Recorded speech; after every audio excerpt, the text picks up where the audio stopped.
দর্শক, আপনারা জানেন যে আজকে সকাল 9টার দিকে এই এসবি সুপার ডিলাক্স বাসটি কুষ্টিয়া থেকে ঢাকা যাচ্ছিল। যাবার পথে দৌলতদিয়া ঘাটে এই 35 জন যাত্রী সহ আসার পরে এই যাত্রীরা সবাই আসলে সবাইকেই, যেহেতু গত ঈদে এখানে প্রায় 26 জন লোক যাত্রী মারা গেছে ও আরেকটি বাস ডুবির ঘটনায়, যে কারণে আজকে কিন্তু তারা যাত্রীদেরকে নামিয়ে রেখেছিল। বাসটিতে শুধুমাত্র হেল্পার, কন্ডাক্টর আর হলো ড্রাইভার ছিল। তো তাদের মধ্যে হেল্পার এবং ড্রাইভার, চালক নদীতে পড়ে যায়, তাদেরকে উদ্ধার করা হয়।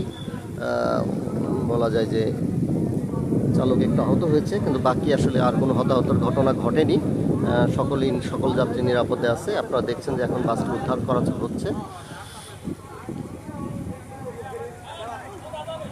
ভালো থাকবেন দর্শক।